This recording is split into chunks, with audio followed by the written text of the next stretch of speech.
Hi hello வணக்கம் and welcome நண்பர்களே. நீங்கள் பார்க்குறது கேட்குறது தமிழ் அனிமின் நேஷன். நான் உங்கள் ஹோஸ்ட். இன்றைக்கி ஒன் பீஸ் எபிசோட் 12 என்ன நடந்துச்சுன்றதை பார்க்குறதுக்கு ஒன் பீஸ் வேர்ல்டுக்குள்ளே போக நீங்கள் ரெடியா? வாங்க வீடியோக்குள்ளே போகலாம். ஓப்பனிங்கே நம்ம கிளாகடோர் தான் நடுராத்திரி தனியாக நடந்து போயிட்டு இருக்கான். அந்த வில்லேஜை திரும்பி பார்க்குறான். அடுத்த நாள் காலையில் இந்த வில்லேஜ் அழிய போகிறத நினச்சி அப்படி சந்தோஷமாக பார்க்குறான். 3 வருஷமாக கஷ்டப்பட்டு பிளான் பண்ணி காத்திருந்தது நாளைக்கு காலையில் நடக்க போகிற விஷயங்களுக்காகத்தான். ஸோ அவனுக்கு கண்டிப்பாக தூக்கம் வராது இந்த நைட். கயா மேன்ஷன் உள்ள வரான். அங்கே ஒருத்தன் ஷாண்ட்லியரெல்லாம் க்ளீன் பண்ணிட்டு இருக்கான். அவன் கிளாக்டோரை பார்த்ததும் உசாப் வந்தது, உங்களை மோசமான பைரட்னு சொன்னது, இதெல்லாம் சொல்லி சிரிக்கிறான்.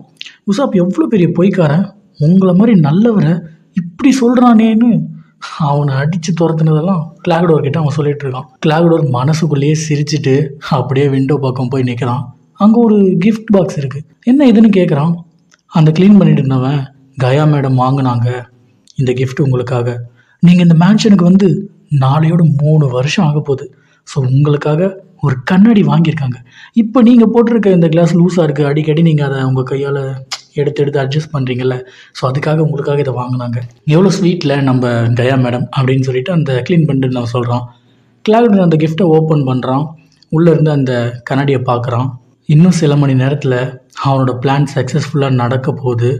இதுவரை நடித்தது போதும், இனிமேல் நடிக்க முடியாதுன்னு சொல்லிட்டு அந்த கிஃப்ட் பாக்ஸை கீழே போட்டு ஒரே மிதி சுக்குநூறாக போகுது. அதை பார்த்து அந்த க்ளீன் பண்ணிட்டு இருந்தவன் ஷாக்காகி என்னன்னு கேட்குறான். எனக்கு இந்த கிஃப்ட்லாம் பத்தாது, எனக்கு இந்த மொத்த மேன்ஷனும் வேணும், இந்த மொத்த சொத்தும் வேணும் கிஃப்டா. அப்படி முறைச்சி பார்க்குறான். அவன் கையில் ஒரு 5 நீளமான கத்தி இருக்குது. ஒவ்வொரு விரலுக்கும் ஒவ்வொரு கத்தி இருக்குது. அதை வச்சு ஒரே பாய்ச்சலில் ஒரே சீவு அந்த க்ளீன் பண்ணிட்டு இருந்தவன் மர்கயா சாலா. அப்படியே அந்த ரத்தம் சொட்ட சொட்ட நேராக கயாவோட ரூமுக்கு போகிறான். கயாவை பார்க்குறான். அவனோட அந்த கத்திகளை கயா கழுத்துக்கு நேராக கொண்டு போகிறான். கொஞ்ச நேரம் யோசிச்சுட்டு ஒன்றும் பண்ணாமல் திரும்பி கயா ரூம் விட்டு வெளில போயிடுறான். அவன் ஏன் கயாவை ஒன்றும் பண்ணலன்னா, ஹிப்னோட்டிஸ் பண்ணி அவள் சொத்தை அவளே எழுதி கொடுக்க வைக்கணும், அதுக்கப்புறம் கொல்லணும். அதுதான் அவனோட பிளான். ஸோ இப்போ கொண்டுட்டு அந்த சொத்து அவனுக்கு கிடைக்காம போயிடுச்சுன்னா இத்தனை வருஷமாக பட்லராக நடித்தது, கஷ்டப்பட்டது எல்லாம் வேஸ்ட்டாக போயிடும்னு யோசித்து ஒன்றும் பண்ணாமல் போகிறான். இப்போ கிளாக்டர் அவனோட அந்த பைரட் குருக்காக வெயிட் பண்ணுறான். அதே நேரத்தில் உசாப், லூஃபி, ஜோரா, நாமி இவங்கெல்லாம் அந்த பீச் ஓரத்தில் ஒரு ஸ்லாப் மாதிரி இருக்குது, அந்த இடத்துல நிற்கிறாங்க. இங்கே நாம் என்ன பண்ணுறோம் அப்படின்னு நாமி கேட்க உசுப் சொல்கிறான், வில்லேஜுக்கு போக இந்த வழி தான், அந்த கொலகாரங்க வருவாங்க, நாம் இங்கேயே அவங்கள தடுத்து நிறுத்தி இந்த வில்லேஜுக்கும் கயாவுக்கும் ஒன்றும் ஆகாமல் தடுக்க போகிறோம் அப்படின்னு அவன் வீரமாக பேசுகிறான். சரி, என்ன பண்ணி நிறுத்த போகிறோம் அப்படின்னு ஜோரோ கேட்குறான். உசோப் என்கிட்ட ஒரு பெரிய பிளான் இருக்குது அப்படின்னு சொல்கிறான். அப்போ உசோப் மற்ற 3 பேர்கிட்டையும் கேட்குறான், நீங்களாம் என்ன பண்ணுவீங்க அப்படின்னு சொல்லிட்டு. ஜோரோ அவனோட ஸ்வாடை நீட்டி நான் கட் பண்ணுவேன்னு சொல்கிறான். லூஃபி அவனோட கையை மடக்கி நான் ஸ்ட்ரெச் பண்ணுவேன்னு சொல்கிறான். நாமி நான் ஸ்டீல் பண்ணுவேன்னு சொல்கிறான். அதே டைமிங்கில் உசுப் நான் ஒளிஞ்சிப்பேன் அப்படின்னு சொல்கிறான். டேய், நீ சண்டை போடணும்டா கொய்யால அப்படின்னு சொல்லிட்டு எல்லாரும் அவனை பிடிச்சி அமுக்குறாங்க. அது ஒரு மாதிரி ஃபன்னாக இருந்துச்சு. அடுத்த நாள் விடியுது. ஒரு பக்கம் கிளாக்டோர் தன்னோட குரூ வர போகிறாங்கன்னு ஆவலாக காத்திருக்கான். டைம் ஆக அவனுக்கு கோபம் வந்துட்டு இருக்கு, ஏன் இன்னும் வராமல் இருக்காங்கன்ட்டு.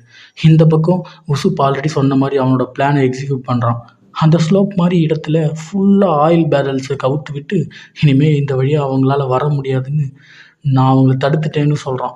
அந்த பக்கம் ஃபுல்லாக ஆயில் வழிஞ்சு போயிட்டுருக்கு. ஸோ யாராலையும் அது மேலே ஏற முடியாது.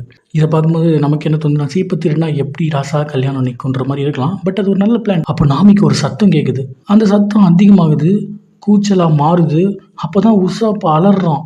இந்த மாதிரி இன்னொரு இடம் பக்கத்தில் இருக்குது, அது வழியாக அவங்களாம் வில்லேஜுக்கு போக போகிறாங்க, இந்த பக்கம் அவங்க வரமாட்டாங்கன்னு. அப்படியே மண்டையில் இருக்க கொண்டையை மறந்துட்டியடான்னு சொல்கிற மாதிரி உடனே உசாப் நார்த்து பக்கம் வாங்க, அங்கே தான் அந்த இடம் இருக்குதுன்னு சொல்லிட்டு ஓடுறான். லூஃபி வெறித்தனமாக ஓடுறான். இந்த பக்கம் நாமி இதுவரை ஆட்டையை போட்ட அந்த எல்லா ட்ரெஷரையும் அந்த போட்டில் வச்சுருக்கா. அந்த போட் அந்த பக்கம் தான் நிற்குது. அவ்வளோதான். இதை பார்த்த உடனே நாமி சொல்லணுமா, அவள் ஆட்டையை போட்ட பொருளுக்காக என்ன வேணாலும் பண்ணுவான்னு நமக்கு தான் தெரியுமே. ஸோ அவளும் வேகமாக ஓட ட்ரை பண்ணும்போது ஸ்லிப்பாகி கீழே விழுறா அந்த ஆயிலில். அப்போது சும்மா விழாமல் ஜோரோவை பிடிச்சி இழுத்துட்டு விழுந்துடுறா. ஜோரோவும் ஆயிலில் விழுறான், நாமியும் ஆயிலில் விழுறாங்க. இப்போ நாமி என்ன பண்ணுறான்னா, இந்த மன்னிச்சிடு ஜோரோ அப்படின்னு சொல்லிட்டு ஜோரோவோட உடம்பு மேலே ஏறி ஜம்பப் பண்ணி ஆயிலை தாண்டி குதிச்சு அவள் பாட்டுக்கு குடு குடு குடுன்னு ஓடிட்டான். அதில் அந்த ஆயிலில் இருந்து ஜோரோ ஏறி வர பட்ட பாடு இருக்கே, கடைசியில் அவனோட ஸ்வாடை யூஸ் பண்ணி தான் அவன் ஏறி வருவான். இங்கேயும் அவன் ஸ்வாட் யூஸர்னு நமக்கு காட்டுறாங்க. ஸோ அவனுக்கு எக்ஸ்ட்ரா ஹேண்ட் வந்து அந்த ஸ்வாட் தான் அப்படின்னு நமக்கு இந்த இடத்துல புரிஞ்சுக்கலாம். ஸோ உசாப் நினச்ச மாதிரியே அந்த கொள்ளையர்கள் அந்த வழியில் ஏறி வந்துட்டு இருக்காங்க. உடனே உசாப் அவனோட ஸ்லிங் ஷாட்டை யூஸ் பண்ணி முன்னாடி வந்தவங்களெல்லாம் அடித்து படுக்க விடுறான். ஜாங்கோ அவனை பார்த்து நீ யார்ரா கோமாளின்னு அவங்க ஆளுங்க கிட்ட அவனை அடித்து போட சொல்ல எல்லாரும் ஒன்றா ஏறி வராங்க. அப்போ கரெக்டாக நாமி வந்து உசாப்பை காப்பாத்துறா. என்ன அவளையும் சமாளிக்க முடியல. உசாப்பை மண்டையிலே போட்டு செம்மடி அவள் ரத்த கிளறியாக கிடக்குறான். நாமி வேற பக்கம் கவுந்துட்டா. என்னதான் உசாப் செம்மடி வாங்கியிருந்தாலும் கீழே படுத்த படுக்கையாக இருந்தாலும் அவனை தாண்டி போனவன் காலை பிடிச்சி உன்னை அந்த பக்கம் போக விட மாட்டேன் அப்படின்ட்டு ரொம்ப தைரியமாக பேசுகிறான். என் வில்லேஜை நான் காப்பாற்றுவேன்னு சொல்கிறான். இருந்தாலும் இவ்வளோ தைரியமாக அவன் பேசுவான்னு எதிர்பார்க்கல. அங்கே ஏறி போனவனுங்க கும்பலாக ஏறி வந்து நாமியை பொழகிறானுங்க, உசாப்பை பொழகிறானுங்க. பொழந்துட்டு தாண்டி அப்படியே போகிறாங்க.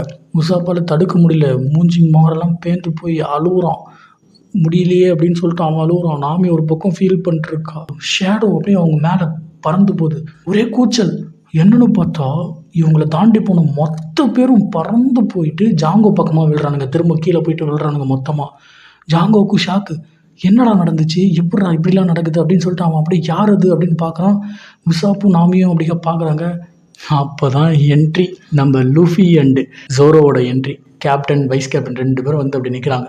நின்றுட்டு ஏதோ பஞ்சதாக மாசாக பேசுவாங்கன்னு பார்த்தா ஜோரோ நாமியை பார்த்து அசிங்கமாக திட்டுறான். என்னை ஏண்டி இப்படி மாட்டி விட்டு போனேன் அந்த ஆயிலில் அப்படின்னு சொல்லிட்டு உன்னை நான் அப்புறம் பார்த்துக்கிறேன் அப்படின்னு ஜோரோ சொல்கிறான். லூஃபி வந்து உசாப்பை பார்த்து நார்த்து சைடு வான்னு சொன்னேன், நார்த்து சைடு எந்த சைடுன்னு சொன்னியாடா வெண்ண மவனே அப்படின்னு சொல்லிட்டு லூஃபியும் டென்ஷன் ஆகி கத்துறான். அது பார்க்க ஒரு மாதிரி ஃபன்னாக இருந்தது. கயா மேன்ஷன் காட்டுறாங்க. அங்கே பார்த்தாக்கா நம்ம கிளாகடோர் பொறுத்தது போதுன்னு சொல்லிட்டு செம்ம டென்ஷனாக. அவனோட குரூவில் இருக்கவங்களுக்கு தெரியும் கிளாகடோர் சொன்னதை கேட்கலன்னா யாராக இருந்தாலும் அவன் கொண்டுவான்னு தெரியும். அப்படி தெரிஞ்சும் சொன்ன டைமுக்கு வராமல் இருக்காங்களேன்னு சொல்லிட்டு செம்ம டென்ஷனில் கையில் ஒரு பையை தூக்கிட்டு போகிறான். எனக்கு தெரிஞ்சு அந்த பைக்குள்ளே தான் அவனோட அந்த நீளமான கத்திகள் இருக்கும் போல். ஸோ அதை எடுத்துகிட்டு நடந்து போகிறான். ஏன்னா சவுண்டு வருது, ஜல ஜல ஜல ஜல்லன்னு சவுண்டு வருது. ஸோ அவன் அப்படியே அந்த வில்லேஜ்லேருந்து தாண்டி அந்த பீச்சை நோக்கி போயிட்டுருக்கான்.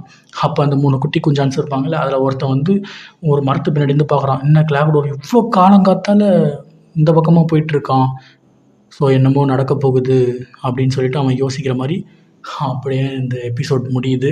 ஸோ அடுத்த எபிசோடில் கிளாகடோர் வெர்சஸ் நம்மளோட ஸ்ட்ரா ஹெட் பைரட்ஸ் அப்படின்னு சொல்லிட்டு ஒரு மாஸான ஒரு ஃபைட் சீன் இருக்க போகுதுன்னு நான் நினைக்கிறேன்.